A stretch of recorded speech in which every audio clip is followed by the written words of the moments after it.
राधे राधे भक्तों। हिंदी पुराणों के अनुसार 4 युग सतयुग, त्रेता युग, द्वापर युग और कलयुग हुए। हर युग को ब्रह्मा जी का एक दिन माना जाता है और ब्रह्मा का एक दिन लगभग 4 अरब वर्षों का होता है। हर युग के अंत में भगवान ब्रह्मा सो जाते हैं। जब भगवान ब्रह्मा सो जाते हैं तो कोई सृजन नहीं होता और दुनिया का अंत हो जाता है। भगवान विष्णु को संरक्षण का भगवान माना जाता है और जब दुनिया खतरे में होती है तो संसार को बचाने के लिए भगवान विष्णु पृथ्वी पर अवतार लेते हैं। भगवान विष्णु के 10 अवतार हैं और भगवान विष्णु का प्रथम अवतार मत्स्य अवतार कहलाता है, दूसरा कूर्म अवतार, तीसरा वराह अवतार, चौथा नरसिंह अवतार, पांचवा वामन अवतार, छठा परशुराम अवतार, सातवां श्री राम अवतार, आठवां श्री कृष्ण अवतार, नौवां भगवान बुद्ध अवतार और 10वां कल्कि अवतार है। आइए आपको मत्स्य अवतार की कहानी विस्तार पूर्वक सुनाते हैं। सतयुग में मनु नाम का एक राजा था जो भगवान विष्णु का परम भक्त था। उसकी भगवान विष्णु को अपनी आँखों से देखने की प्रबल इच्छा थी। इसके लिए उसने हजारों वर्षों तक तपस्या की थी। सतयुग खत्म होने के कगार पर था और एक भीषण बाढ़ इस पृथ्वी पर सभी जीवों का विनाश कर नए युग में प्रवेश करने वाली थी। ब्रह्मा जी एक दिन का सृजन कर थक गए थे, इसलिए वे सोना चाहते थे। जब ब्रह्मा जी सो रहे थे तब असुर हैग्रीव भगवान ब्रह्मा जी की नाक से प्रकट हुआ। असुर हैग्रीव ने सोचा कि भगवान ब्रह्मा जी तो सो रहे हैं और ये वेदों का ज्ञान लेने का सही समय है।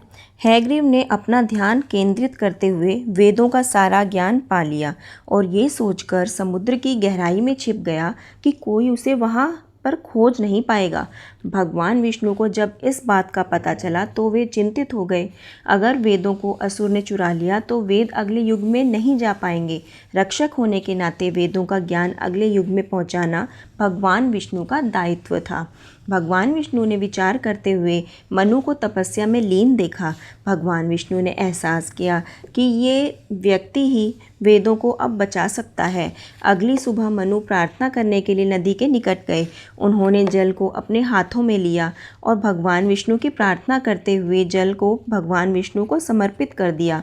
जैसे ही वो जल को नदी में चढ़ाने वाले थे तभी उसको अपने हाथों में आवाज़ आई, हे महान राजा, मुझे पुनः नदी में प्रवाहित मत करो। मनु अपने हाथों की तरफ देखने लग गए और उन्होंने अपने हाथों में एक छोटी सी मछली को देखा। मछली मनु की तरफ देखकर प्रार्थना करने लगी, मुझे पुनः पानी में प्रवाहित मत करो। इस पानी में कई बड़ी मछलियां हैं जो मुझको निगल जाएंगी। मनु ने दया भाव से उस मछली की ओर देखा। एक राजा होने के नाते उसके पास आने वाले हर जीव की हिफाजत करना उसका कर्तव्य था। राजा मछली की बात से सहमत होते हुए उसे अपने कमंडल में डाल दिया। मनु ने अपनी तपस्या खत्म की और रात में विश्राम के लिए घर चले गए। मनु ने मछली को कमंडल में ही रखा ताकि वो सुरक्षित रहे।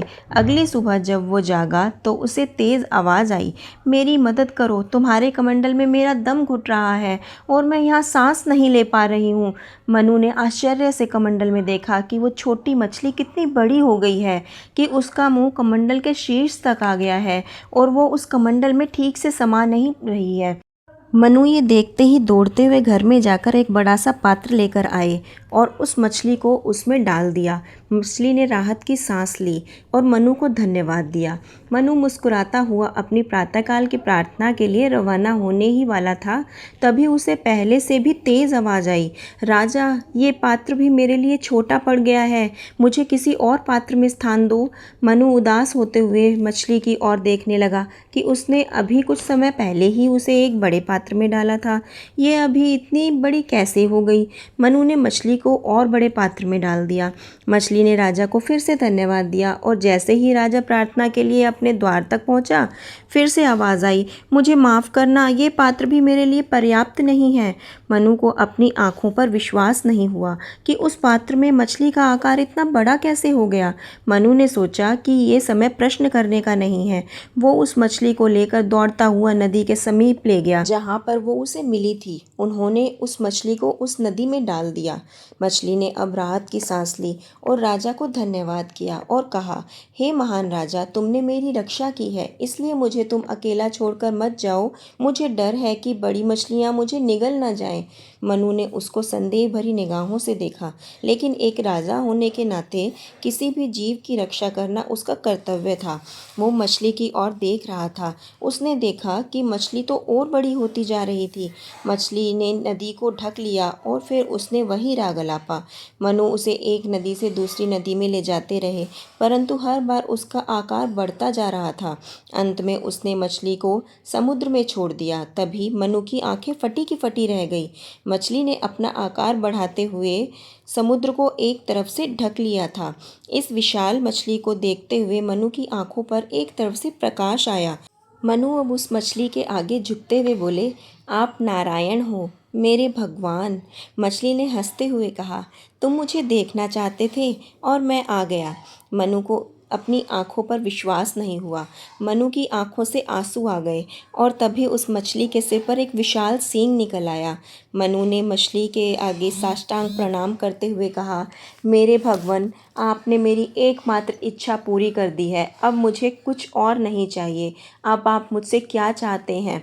मछली के रूप में नारायण ने उत्तर दिया, मनु, 7 दिनों बाद ये युग समाप्त होने वाला है। एक भीषण बाढ़ आएगी और इस संसार के समस्त जीव नष्ट हो जाएंगे। मैं चाहता हूँ कि तुम एक बड़ी नौका बनाओ। सारे पौधों के बीज, सभी प्राणियों के नर और मादा, सप्तऋषियों को अपने साथ उस नौका पर ले जाओ। मनु ने सिर हिलाया और फिर से मछली ने अपनी बात जारी रखी।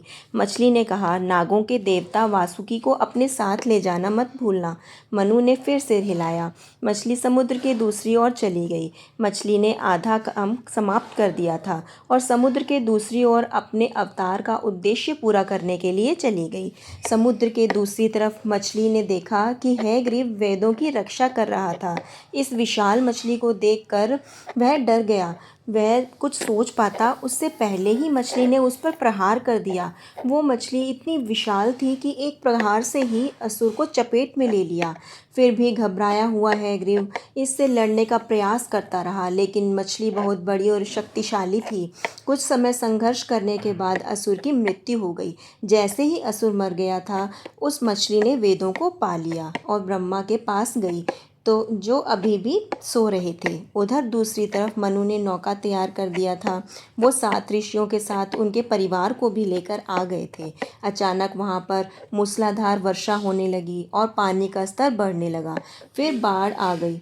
नौका डगमगाने लगी और कई बार पलटने वाली थी, लेकिन मनु और अन्य सभी दृढ़ थे कि भगवान विष्णु उनकी रक्षा करेंगे। तभी वादे के अनुसार मछली वहां पर आ गई और कहा, वासुकी नाग को रस्सी की तरह उपयोग करके मेरे सींगों से नौका को बांध दो। जब नौका को मछली से बांधा, तब मछली मत्स्य अवतार ने नौका को समुद्र में मार्ग दिखाया और नौका को तूफान से सुरक्षित रखा। मछली ने यात्रा के दौरान वेदों का ज्ञान मनु और दूसरे प्राणियों को सिखाए। जैसे ही तूफान समाप्त हुआ, सब कुछ पृथ्वी पर तबाह हो चुका था।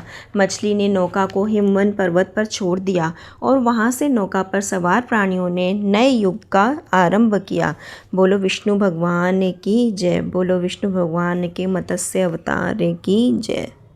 इससे अगली वीडियो में मैं भगवान विष्णु के दूसरे अवतार कच्छप अवतार की कथा लेकर आऊँगी।